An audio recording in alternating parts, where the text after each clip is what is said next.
मैं शांतनु हूं देवी, हस्तिनापुर नरेश शांतनु। मैं गंगा हूं। मैं इधर शिकार खेलने निकला था। फिर क्या हुआ महाराज? ये तो अभी पता नहीं, परंतु लगता है किसी चंद्रमुखी मृगनयनी ने मुझे को शिकार कर लिया। ये तो बहुत बुरा हुआ।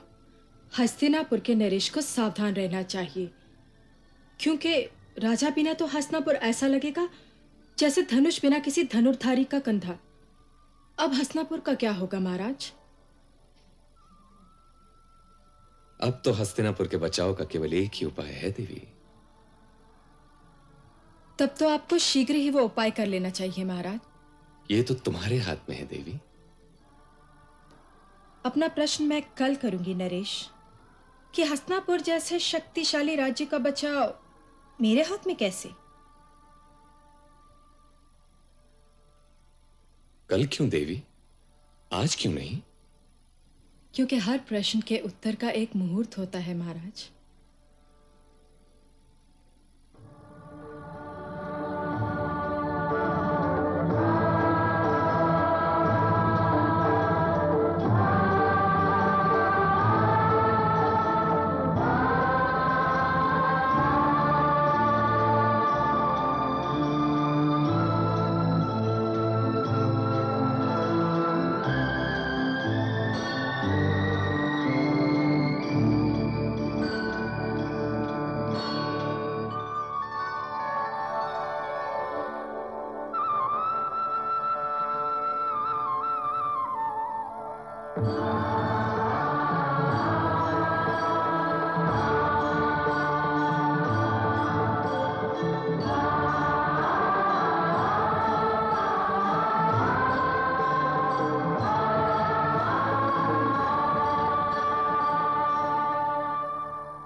मैं शांतनु हूं देवी, हस्तिनापुर नरेश शांतनु।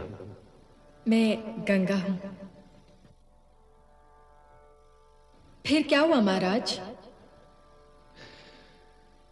ये तो अभी पता नहीं, परंतु लगता है किसी चंद्रमुखी मृगनयनी ने मुझे को शिकार कर लिया। ये तो बहुत बुरा हुआ। हस्तिनापुर के नरेश को सावधान रहना चाहिए, क्योंकि राजा बिना तो हस्तिनापुर ऐसा लगेगा जैसे धनुष बिना किसी धनुर्धारी का कंधा। अब हस्तिनापुर का क्या होगा महाराज? अब तो हस्तिनापुर के बचाव का केवल एक ही उपाय है देवी। तब तो आपको शीघ्र ही वो उपाय कर लेना चाहिए महाराज। ये तो तुम्हारे हाथ में है देवी। अपना प्रश्न मैं कल करूंगी नरेश, कि हस्तिनापुर जैसे शक्तिशाली राज्य का बचाव मेरे हाथ में कैसे?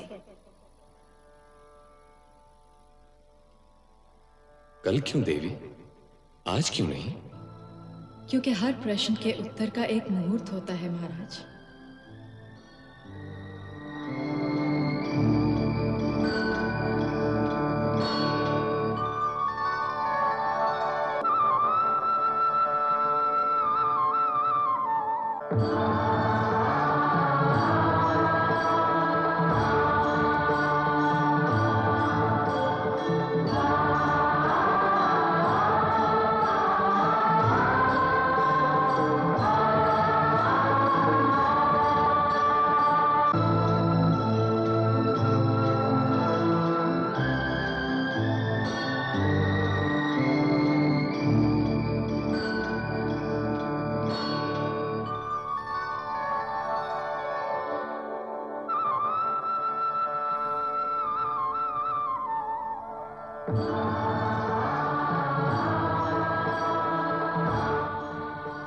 बहुत प्रतीक्षा तो नहीं करनी पड़ी देवी?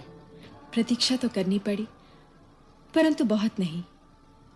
हाँ, तो कल आप कह रहे थे महाराज कि हस्तिनापुर के बचाव का केवल एक ही उपाय है। तो मैंने आपसे कहा था कि तब तो आपको वो उपाय शीघ्र ही कर लेना चाहिए। तो आपने कहा कि ये मेरे हाथ में है। अब यहां से आगे चलते हैं महाराज। मेरे हाथ में कैसे? यदि तुम हस्तिनापुर की पटरानी बनना स्वीकार कर लो तो शांतनु भी बच जाएगा और हस्तिनापुर राज्य भी। ये सम्मान मैं स्वीकार कर भी सकती हूँ, परंतु देवी, मैं एक क्षत्रिय हूं और क्षत्रियों के शब्दकोश में परंतु जैसे शब्द नहीं होते। तो फिर एक वचन दीजिए। आज से मेरे सारे वचन तुम्हारे हुए देवी। सारे नहीं महाराज, केवल एक। एक वचन? क्या आप मुझसे कोई प्रश्न नहीं करेंगे? बस यही? ठीक है, मैंने वचन दिया देवी तुम्हें। चाहे मैं जो भी करूं, आप मुझसे कभी कोई प्रश्न नहीं करेंगे। हां, ना तो मैं तुमसे कभी कोई प्रश्न करूंगा और ना ही कारण जानने की चेष्टा करूंगा। यदि आप ऐसा न कर पाए तो मैं आपके पहले प्रश्न का उत्तर देने के बाद आपके जीवन से सदा के लिए चली जाऊंगी।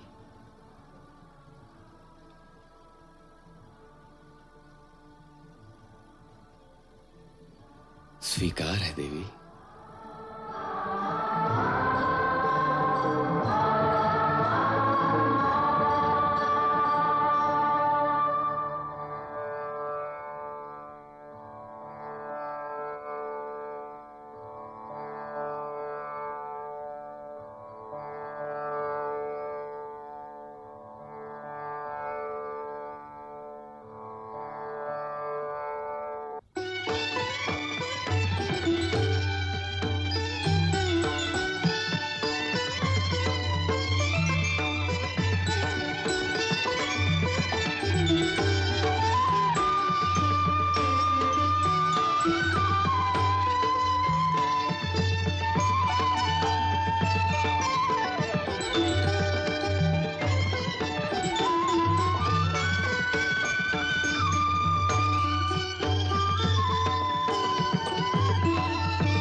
चंद्रमा अस्त होने वाले हैं आर्यपुत्र, और सूर्य उदय होने वाले हैं।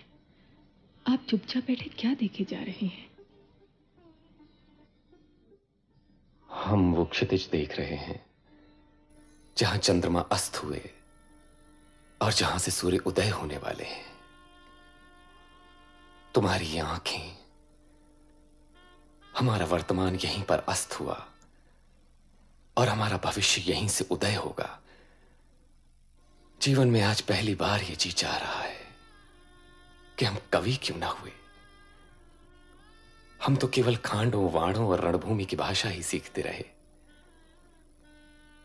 यदि हमने श्रृंगार की भाषा भी सीखी होती तो हम तुम्हें बताते प्रिय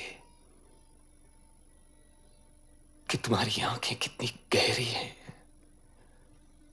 होंठ जैसे कचनार और ढाक के वन में आ गए। हमें संभालो गंगे, हमें तैरना नहीं आता। हम इन नैनों के अथाह सागर में डूबते जा रहे हैं। और आश्चर्य की बात तो यह है कि डूबना हमें अच्छा लग रहा है। हम उबरना नहीं चाहते, हम उबरना नहीं चाहते।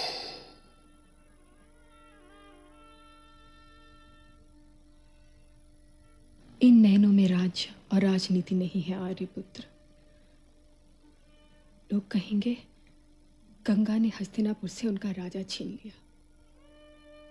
अभी हम राज्य या राजनीति के विषय में सोचना भी नहीं चाहते प्रिय। क्यों आर्यपुत्र? क्योंकि हम गंगा स्नान कर रहे हैं।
क्या आप मुझसे कोई प्रश्न नहीं करेंगे?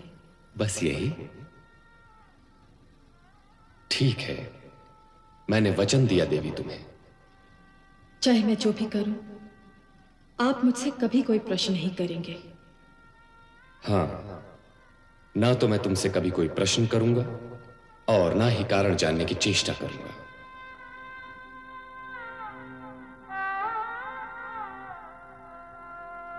यदि मैं समय न होता तो जो दृश्य मैंने अभी अभी देखा है उसे देखकर मेरी आंखें पथरा गई होती। परंतु हस्तिनापुर नरेश शांतनु के पास तो मेरी आंखें नहीं है ना। वो तो केवल एक पिता है। उनका दुखा हुआ हृदय किसी प्रकार उस सत्य को स्वीकार करने पर तैयार नहीं जो उन्हें स्वयं उनकी आंखों ने दिखाया है कि स्वयं मां ने अपने पहले पुत्र को जन्म लेते ही नदी में बहा दिया। शांतनु मौन रहने के लिए वचनबद्ध थे। गंगा उनके मौन को अपनी मुस्कान की चुनौती देती चली गई। परंतु मैं तो समय हूं। मैं तो शांतनु के दूसरे पुत्र का भविष्य भी जानता हूं।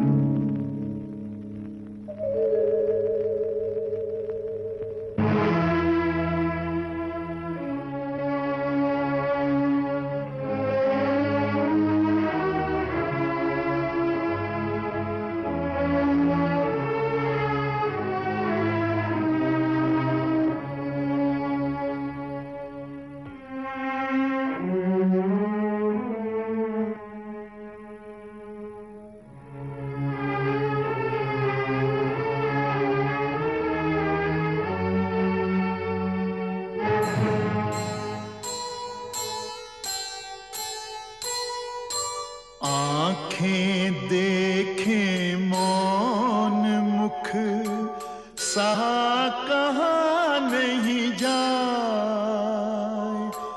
लेख विधाता का लिखा कौन किसे समझाए,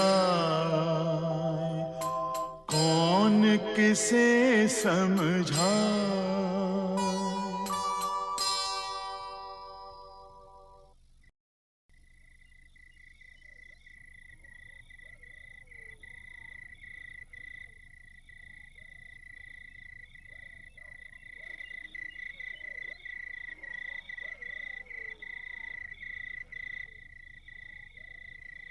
महाराज,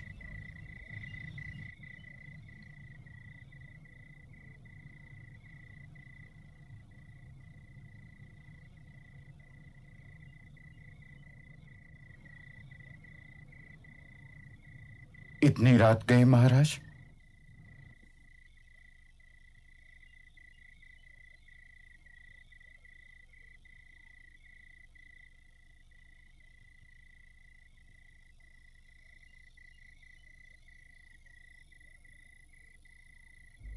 मैं अंधकार के ऐसे दलदल में फंस गया हूं राजगुरु कि दिन और रात का अंतर ही भूल गया हूं। दिन भी रात जैसे ही काले हैं। यदि मनुष्य अपनी आंखें बंद कर लेगा तो उसे अंधकार के अतिरिक्त और कुछ भी दिखाई नहीं दे सकता महाराज। इसलिए आंखें खोलिए और देखिए, सूर्य अपने समय के अनुसार उदय भी होता है और अस्त भी। चंद्रमा वैसे ही निकलता है और वैसे ही अपने शीतल प्रकाश की वर्षा करता है। प्रकाश तो आत्मा है महाराज, और आत्मा के बिना कुछ भी संभव नहीं।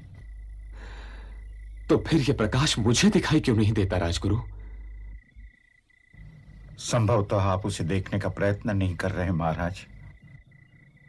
ये अंधकार आपकी कोई समस्या है, और समस्याएं जूझने के लिए होती हैं। यही तो कठिनाई है राजगुरु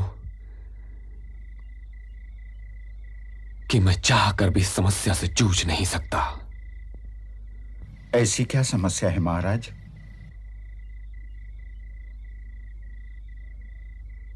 महारानी मेरे 2 पुत्रों की हत्या कर चुकी हैं और मैं देखते रहने के सिवाय कुछ न कर सका। क्यों महाराज?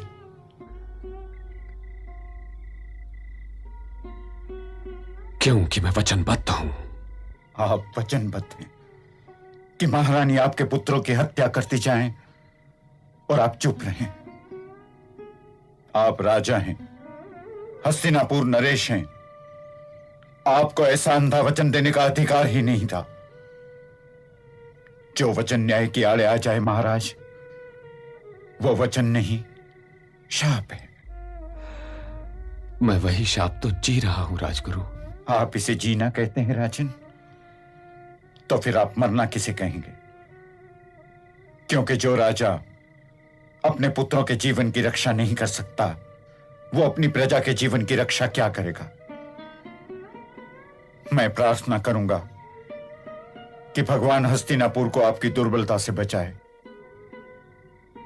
क्या आपको यह अन्याय दिखाई नहीं दिया राजन? वो शांतनु जो हस्तिनापुर का राजा है, उसे यह अन्याय दिखाई दे रहा है राजगुरु। तो हस्तिनापुर नरेश इस अन्याय को रोकते क्यों नहीं?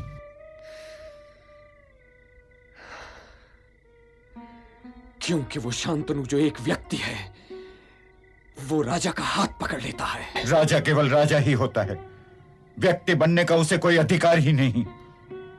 आपका जीवन जन समुदाय के लिए है। ऐसा वचन देकर आपने राजधर्म को भंग किया है। मैं तो आपसे सहायता मांगने के लिए आया था राजगुरु। राजा मांगता हुआ अच्छा नहीं लगता राजन।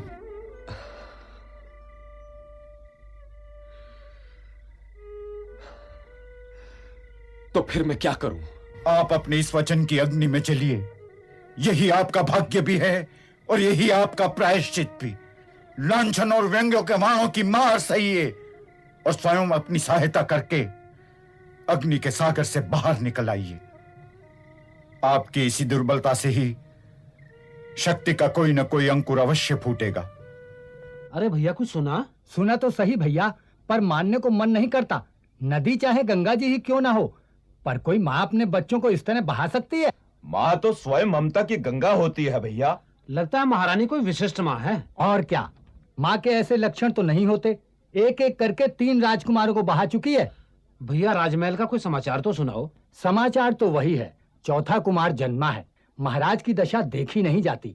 अजी दशा क्या, कोई बच्चे अकेली महारानी के थोड़े ही हैं। फिर महाराज उनसे पूछते क्यों नहीं है? अगर यही हाल रहा तो महाराज के हाथ से वंश की रेखा ही जाती रहेगी।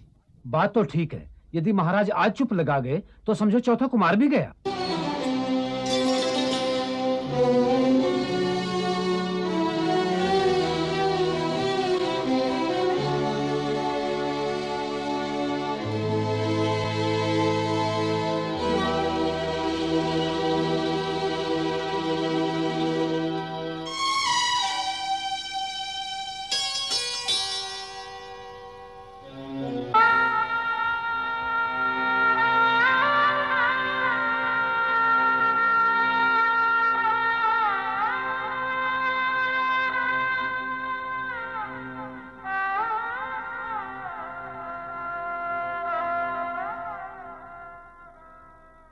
महाराज,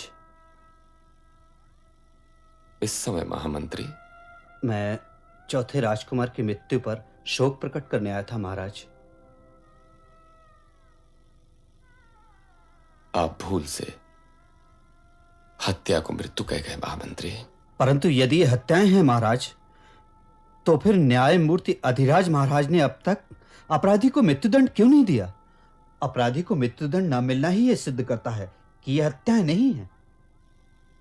क्या आप इस व्यंग्य को उचित समझते हैं महामंत्री? तो फिर आप महारानी से पूछते क्यों नहीं? ये स्त्री कौन है महाराज, जिसे आपने हमारी महारानी बना दिया है? इस स्त्री में स्त्री के 3 गुणों में से एक गुण भी नहीं, न चेतना, न प्रेरणा, न ही उत्साह।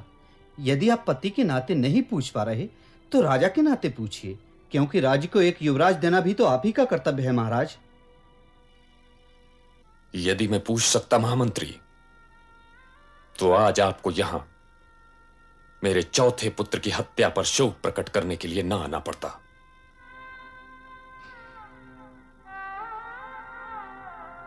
और सबसे बड़े दुख की बात तो यह है कि यदि मेरा 5वां पुत्र हुआ तो उसका भाग्य भी हमारा दुर्भाग्य ही होगा।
चाहे मैं जो भी करूं, आप मुझसे कभी कोई प्रश्न नहीं करेंगे। हाँ, ना तो मैं तुमसे कभी कोई प्रश्न करूंगा और ना ही कारण जानने की चेष्टा करूंगा।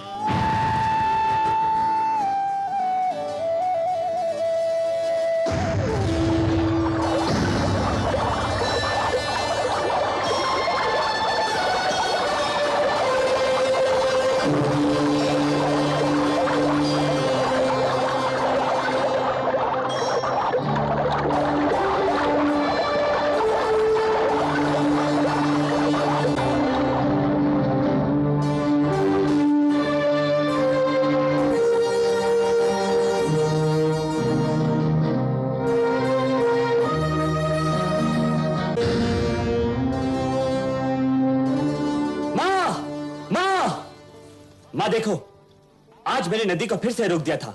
हाँ पुत्र, मैंने भी देखा और तुम्हारे पिता महाराज ने भी। पिता महाराज? देख क्या रहे हैं महाराज, अपने पुत्र को संभालिए। पुत्र, अपने पिता महाराज को प्रणाम करो।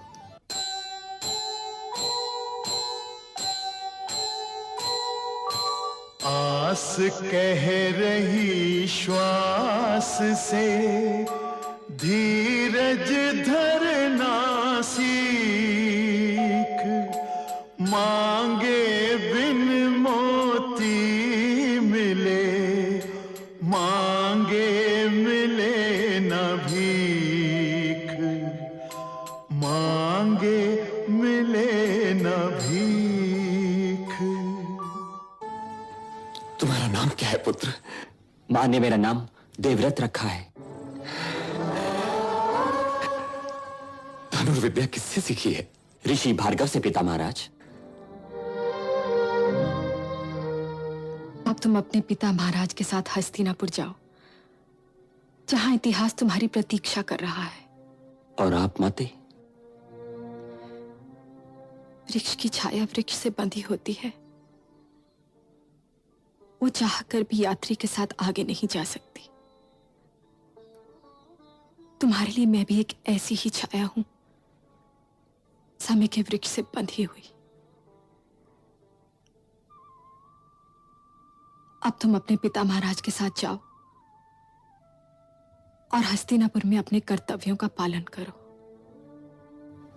जो आज्ञा माते।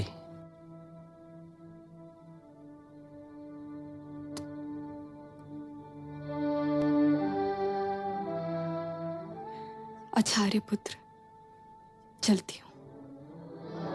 प्रिय,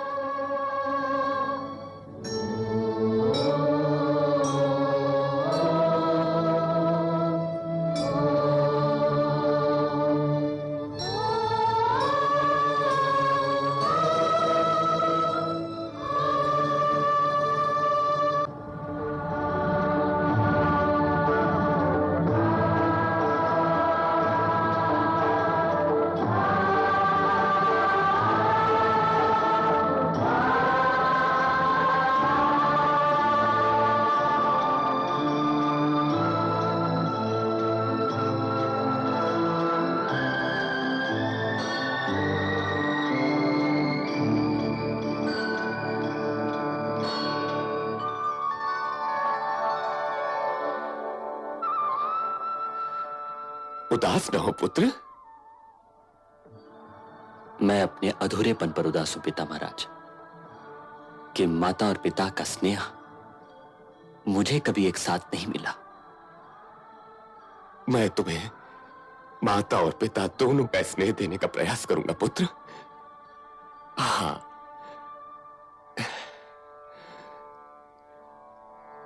आओ चले।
माते,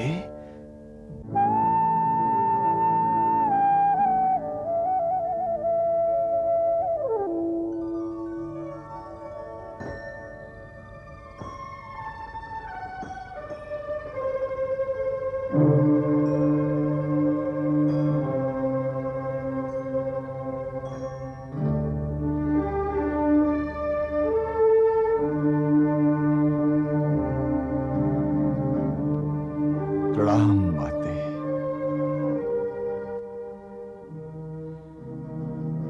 अब क्या आशीर्वाद दूं पुत्र? मोक्ष का आशीर्वाद दीजिए माते। किंतु तुम इस समय यहाँ कैसे आ गए पुत्र? मैं सोच रहा था माते, बीते दिनों को तोल रहा था। तुला की डंडी बना स्वयं मैं ये देखने का प्रयत्न कर रहा था कि मेरा जीवन घाटे का सौदा निकला या लाभ का। जिसने कभी अपने लिए कुछ किया ही ना हो पुत्र, उसका जीवन तो कभी घाटे का सौदा हो ही नहीं सकता। बस अंबा का एक ऋण रह गया है,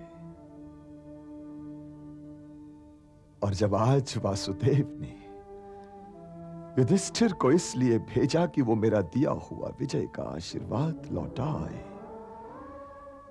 तो मैं समझ गया कि अंबा का ऋण चुकाने की घड़ी आ गई है। मैं शिखंडी में छिपी हुई अंबा को पहले ही दिन पहचान गया था माते, पहले ही दिन पहचान गया था।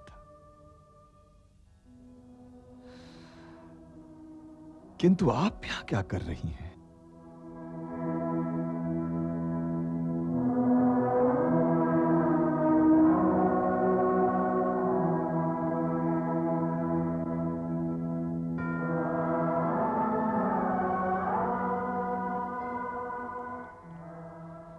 भूमि के इस टुकड़े को बुहार रही थी पुत्र।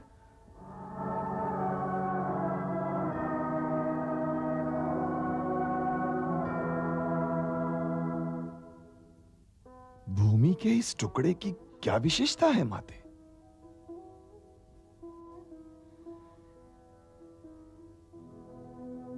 कल यही तुम्हारी शैया बिछेगी पुत्र। तुम बहुत थक गए हो। अब विश्राम पर तुम्हारा अधिकार है।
पितामह, पितामह।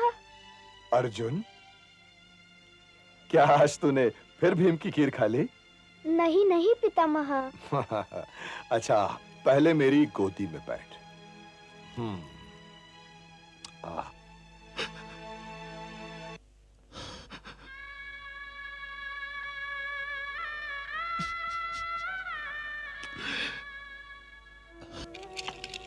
अब तुम जाओ, तुम्हारी माँ घबरा रही होगी।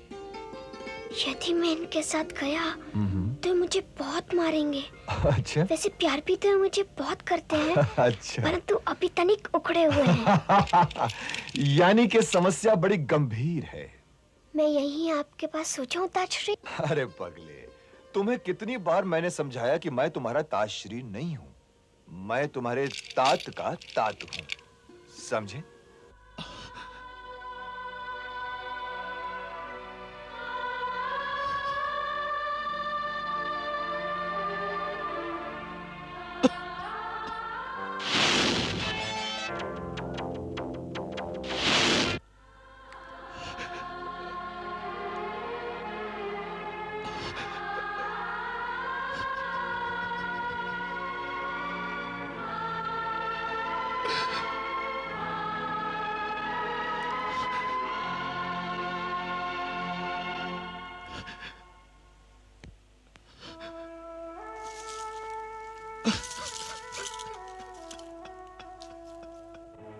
युधिष्ठिर ने द्यूत में जो कुछ भी हारा है, महाराज ने तो वो सब कुछ लौटा दिया। सब कुछ तो नहीं लौटाया पितामह, सब कुछ तो नहीं लौटाया। द्रौपदी का मान नहीं लौटाया, उस हाथ को दंड नहीं दिया जो पहले उसके केश तक और फिर उसके वस्त्र तक पहुंच गए थे, उस जंघा को दंड नहीं दिया जिसे पीट कर दुर्योधन ने दुशासन को आदेश दिया था कि द्रौपदी को वहां बिठा दिया जाए। उस जीभ को दंड नहीं दिया पितामह जिसने भरी सभा में दिव्य जन्म द्रौपदी को वेश्या कहा था।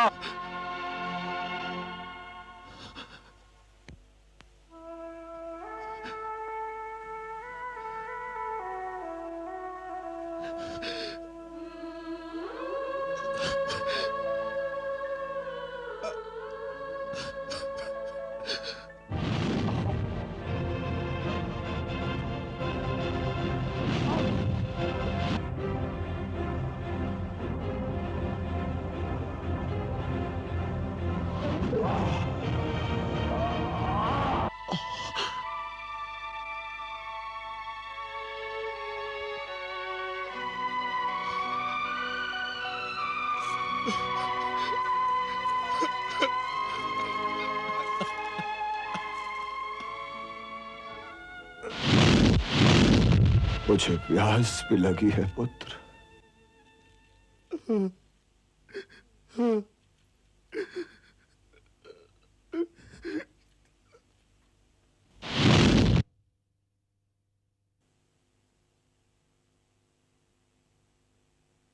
ये मैंने क्या किया पितामह?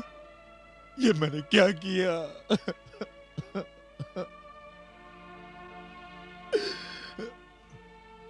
इस धरती को आप जैसे महान राष्ट्रभक्त, आप जैसे पराक्रमी से रिक्त कर दिया।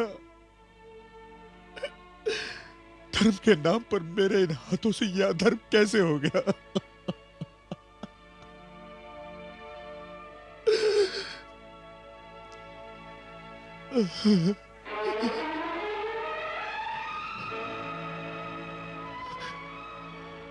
आपके लहू के धब्बे मेरे नभागे हाथों को जला रहे हैं पितामह, जला रहे हैं। क्यों क्यों दी थी आपने मुझे अपना वध करने की आज्ञा? क्यों? संसार तो समझता है कि आपसे शिखंडी ने अपने पूर्व जन्म का बदला लिया है, परंतु पितामह, जो वाण आपके शरीर को छन्नी कर रहे थे ना, वो वाण मेरे थे पितामह, मेरे। और आज वही वाण मेरी आत्मा को छलनी किए दे रहे हैं। सारा जीवन तो मैं आपके आदर्शों की उंगली थामे चलता रहा पितामह। मैंने जीवन को आपके नेत्रों द्वारा देखा, आपके मस्तिष्क से समझा। मेरे दुख सुख के साझीदार तो आप थे पितामह।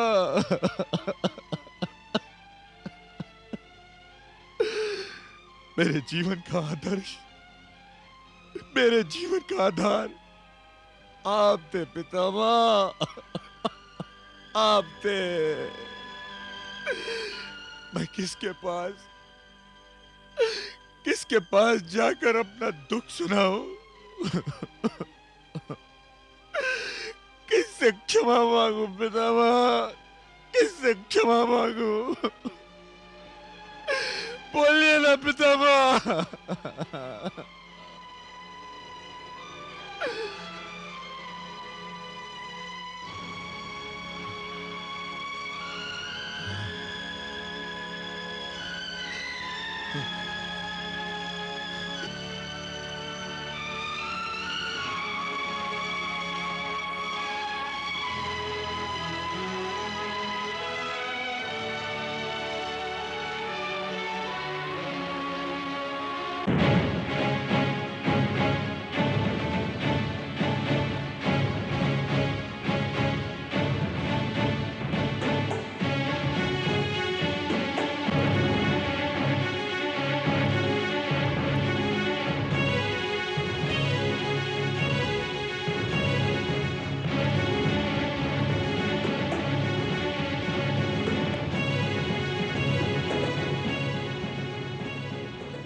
पितामह,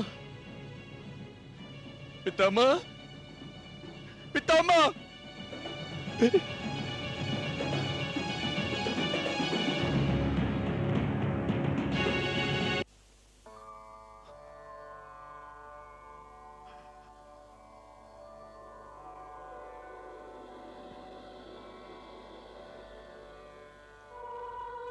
किसे पुकार रहा है पापी? मैं अपने पितामह को पुकार रहा था, जिन्होंने मुझे प्यार दिया था, स्नेह दिया था। और तूने अपने पितामह को क्या दिया? बोल, क्या दिया तूने अपने पितामह को? क्या दिया तूने मेरे प्रिय पुत्र को? उसके शरीर के रोम रोम पर अपने विषैले बाणों के घाव, जिनसे बूंद बूंद बनकर मेरे पुत्र के प्राण निकलते रहे। पापी, तूने उन्हीं भुजाओं को छेद डाला जिन्होंने झूला बनकर तेरे बचपन को झुलाया था। उसी छाती को छल्ली कर दिया जिससे गले लगकर तू अपने सारे दुख भूल जाता था। यदि तू आज जीवित है और मेरे सामने विजयी खड़ा है, तो वो भी मेरे पुत्र के आशीर्वादों का फल है, जिसने तेरे बाणों का उत्तर विजयी भव कहकर दिया और मरते मरते भी तुझे आशीर्वाद देकर गया। जानता हूं माते, अच्छी तरह से जानता हूं।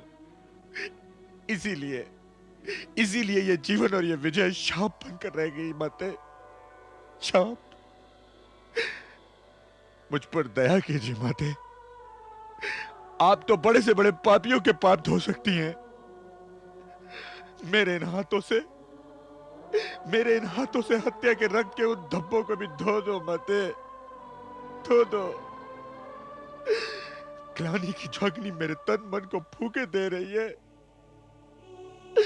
उस अग्नि को बुझा दो माते, उस अग्नि को बुझा दो।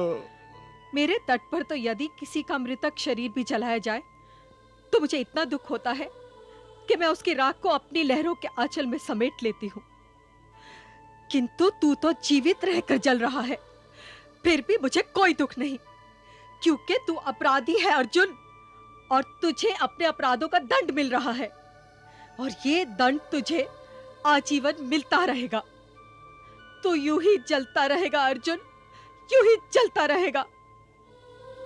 हे पतित पावनी, मुझ पर दया कीजिए, मुझे क्षमा कर दीजिए माते, मुझे क्षमा कर दीजिए ना। क्षमा कर दूं तुझे? अपने प्रिय पुत्र देवव्रत भीष्म के हत्यारे को? कदापि नहीं, मैं तुझे कदापि क्षमा नहीं करूंगी अर्जुन। तुझे जीवन की अंतिम सांस तक अपनी आत्मा पर इस घोर पाप के बोझ को उठाए रखना होगा, और ये बोझ तेरी आत्मा को रोंगता रहेगा, रोंगता रहेगा। नहीं माते, नहीं माते, ऐसा मत कीजिए माते, ऐसा मत कीजिए। जा, अपनी विजय का उत्सव मना। डुबो सकता है तो अपने पाप को अपनी विजय के उन्मान में डुबोने का प्रयत्न कर, क्योंकि मुझसे तुझे कुछ नहीं मिलने वाला।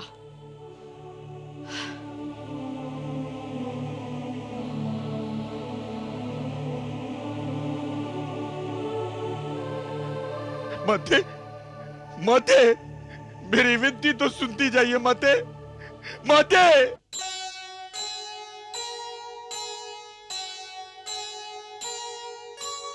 गंगा से मांगी क्षमा, लेकिन पाया शाप, और अधिक कुछ बढ़ गया अर्जुन का संताप, अर्जुन का संताप।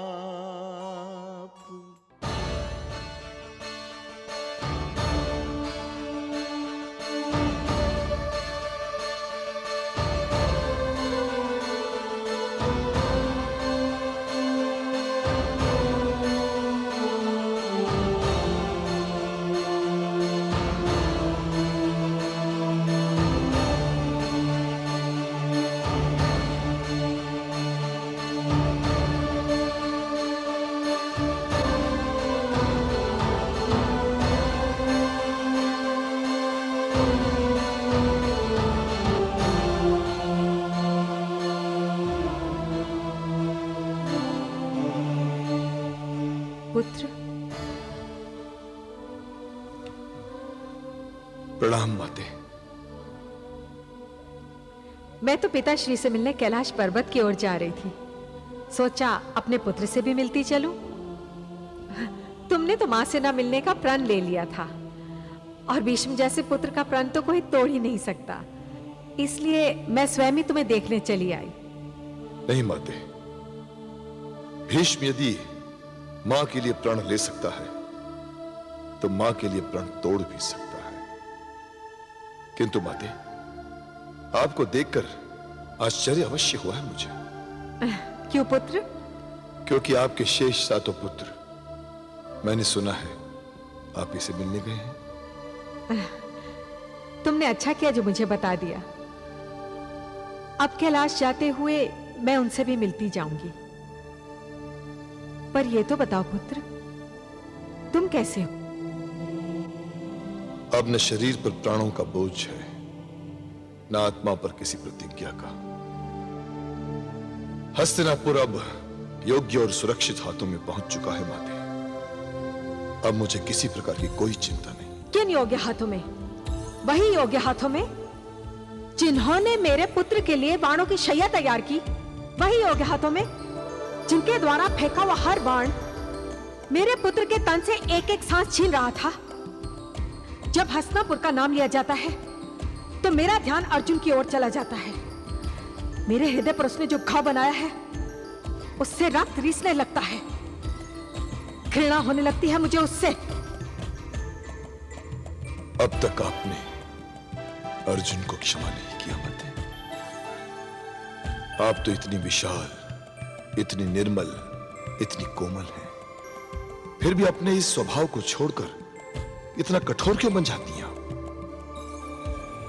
अब तक तो आपके लहरों की ठंडक से आपकी ये क्रोध की अग्नि शांत हो जानी चाहिए थी। मैं तो समझता था आपकी तीव्र धारा आपके क्रोध को कब का बहा ले गई होगी। मैं उसे क्षमा नहीं कर सकती। तुम उस मां से कह रहे हो जो विवशता से अपने पुत्र को तिल तिल करके मरता देखती रही और कुछ न कर सकी। अर्जुन के जो बाण तुम्हारे शरीर पर बरस रहे थे वो मेरे हृदय को छलनी किए दे रहे थे पुत्र। आप तो संसार के हर पापी का पाप हर लेती है माते। आप तो हर आत्मा को धोकर दर्पण की भांति स्वच्छ और पारदर्शी बना देती है। आपकी महानता को यह शोभा नहीं देता माते। किसी छोटे की भूल को क्षमा न करें। आपकी विशालता की मांग यही है कि अपने मन को छोटा न करें। तुम्हें बाणों से छीरते समय उसने ये भी नहीं सोचा कि वो जिस विशाल वृक्ष को गिरा रहा है उसकी छांव में उसके बचपन ने विश्राम किया था। किंतु मैंने तो उसे क्षमा कर दिया है माते, क्योंकि वो युद्ध ही ऐसा था कि चाहते हुए भी मैं सत्य के पक्ष में नहीं जा सका, और अर्जुन को न चाहते हुए भी मेरी ओर गांडीव को तानना पड़ा। मैंने तो भुला दिया है उस कड़वे अतीत को। मैंने उसे क्षमा कर दिया है माते। तुमने अर्जुन को क्षमा कर दिया क्योंकि अर्जुन तुम्हारा प्रिय था। तुमने अपने जीवन की अंतिम घड़ी तक अर्जुन को प्रेम किया, और मैं अर्जुन को इसलिए क्षमा नहीं कर सकती क्योंकि तुम मेरे प्रिय हो और अर्जुन ने तुम्हारी नृशंस हत्या की है।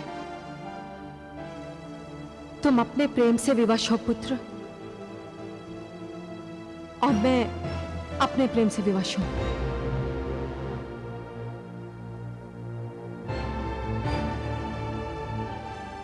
भुला दीजिए इन बातों को माते। अर्जुन को क्षमा कर दीजिए।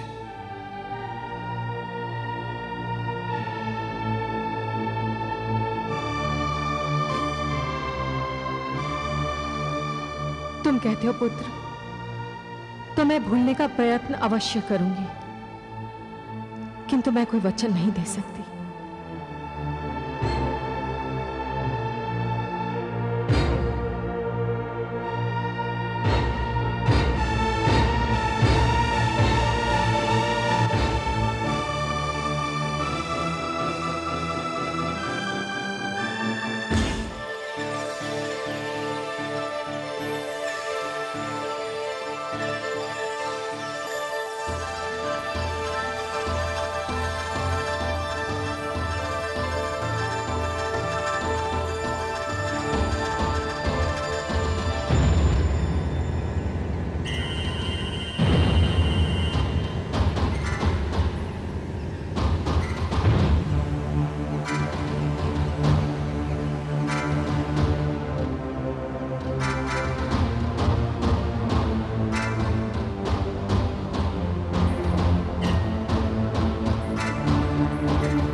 पुत्रों के साथ ये दुर्व्यवहार किस दुष्ट ने किया?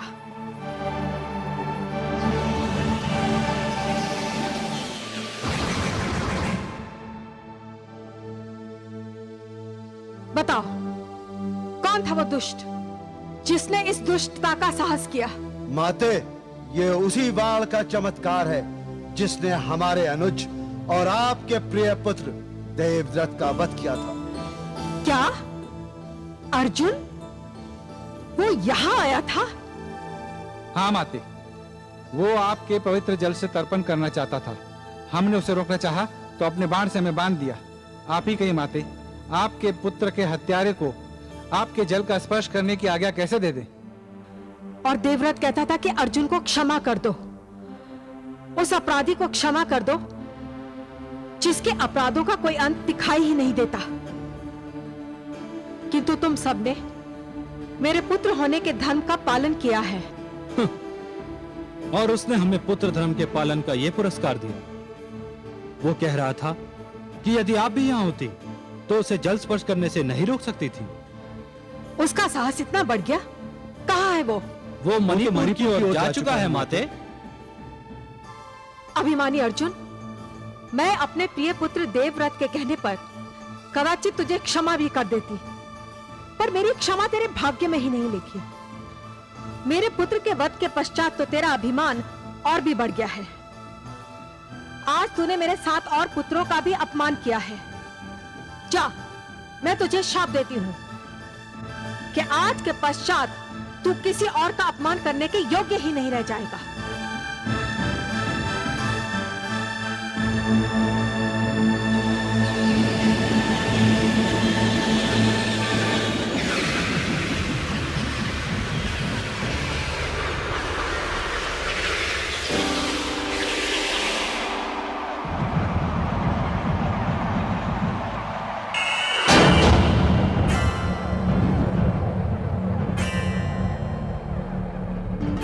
धन्य हो माता, धन्य हो। ये बाण देकर आपने सिद्ध कर दिया कि मेरी आराधना सफल हुई। मुझे आपका आशीर्वाद मिल गया।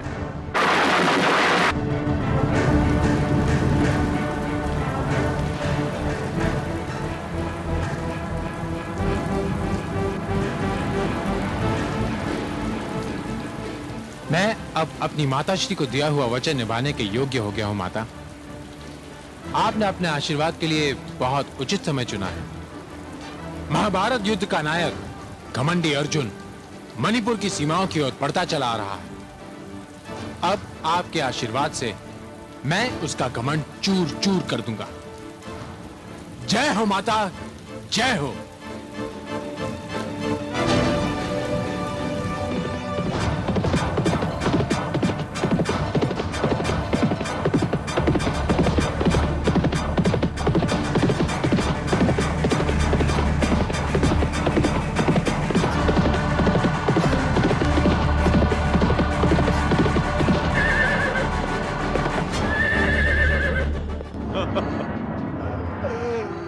अब ज्ञान हुआ तुम लोगों को कि पुत्र की मृत्यु का शोक क्या होता है। जान लिया कि पुत्र का शव देखकर माता के हृदय पर कैसे आरे चलते हैं। अपने पुत्र का शव देखकर माता के मन में अग्नि भड़कती है और आंखों में अश्रु, किंतु अश्रुधारा न मन की अग्नि को बुझा पाती है और ना ही अग्नि नेत्रों के आंसुओं को सुखा पाती है। यही दशा मेरी भी हुई थी जब मैंने अपने देवव्रत को कुरुक्षेत्र में तिल तिल मरते देखा था। मेरा पुत्र तुम्हारे पुत्र को अपना पुत्र कहता था और अपने उसी पुत्र के हाथों मारा गया। आज तुम्हारा पुत्र भी उसी प्रकार मारा गया।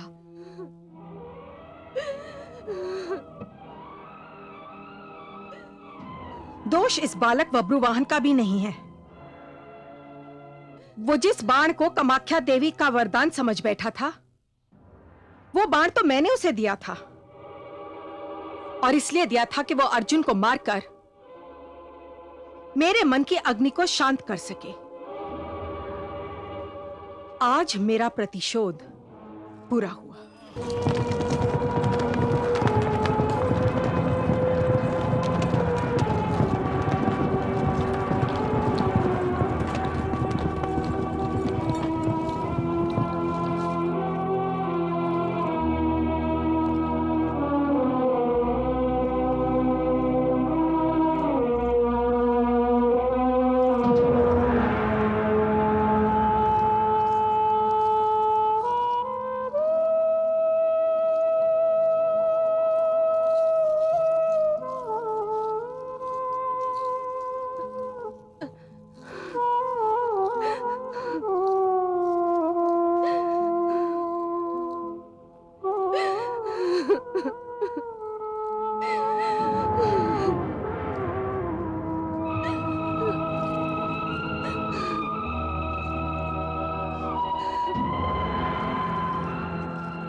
मेरे कानों में प्रतिशोध शब्द पड़ा। आपकी मधुर वाणी में इस क्रूर शब्द का समावेश बड़ा विचित्र लगता है। परंतु आप किस प्रतिशोध की बात कर रही हैं? इतने भोले मत बनो वासुदेव। तुम जानते हो मैं किस प्रतिशोध की बात कर रही हूं। एक दिन इसी प्रकार मेरे पुत्र देवव्रत का वध हुआ था। अच्छा, तब तो आप बहुत प्रसन्न होंगी माते। क्यों नहीं, मैंने अर्जुन से प्रतिशोध ले लिया। मैं अति प्रसन्न हूं।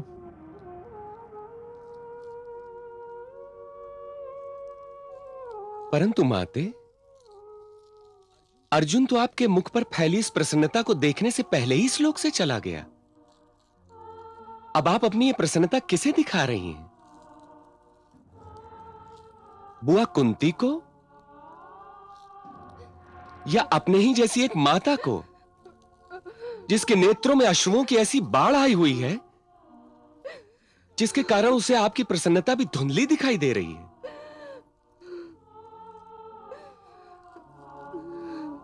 तो क्या यह सत्य नहीं है माते कि वास्तव में आपने अपना प्रतिशोध अर्जुन से नहीं बल्कि अपनी ही जैसी एक माता से लिया है? आप तो जब चाहें अपने पुत्र से कैलाश पर मिल सकती हैं, परंतु एक मां और भी है जिसे अब अपने पुत्र से मिलना हो तो यह प्राण त्यागे बिना संभव नहीं हो सकता। पाप हरणी पुण्य रूपी कहकर पुकारी जाने वाली माता गंगा ने प्रतिशोध तो लिया है, परंतु उन्हें इस बात का ज्ञान नहीं कि उन्होंने प्रतिशोध किससे लिया है।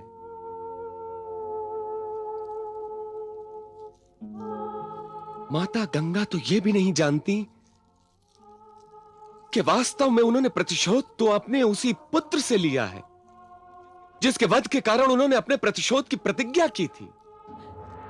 वासुदेव, ये क्या कह रहे हो तुम? तो क्या मैं सत्य नहीं कह रहा हूं माते? हाँ, झूठ कह रहे हो तुम। मेरे मुख में अग्निकुंड भी है माते। झूठ इसमें प्रवेश करने से डरता है कि कहीं वो सदा के लिए भस्म ना हो जाए। मैं सत्य कह रहा हूं माते। प्रतिशोध आपने पितामह भीष्म से लिया है, उनका वंश मिटाकर। अर्जुन जा चुका है, अभिमन्यु पहले ही चला गया था, और अब बब्रुवाहन भी आत्मदाह करके जाने की तैयारी कर रहा है। अर्थात पितामह भीष्म ने जिस वंश के प्रति निष्ठा की प्रतिज्ञा की थी, वो सारा का सारा वंश मिट जाएगा। मैं आपको अपने प्रिय पुत्र के वंश को समाप्त कर देने की बधाई देता हूं माते। मैंने तो ये सोचा भी नहीं था। कैसे सोचती? यदि आपको सोचने का अवसर मिलता तो आपके प्रतिशोध का ताप ठंडा ना हो जाता माते? कदाचित पुत्र मोह में मुझे किसी और बात का ध्यान ही नहीं रहा। यह भी कैसी विडंबना है माते।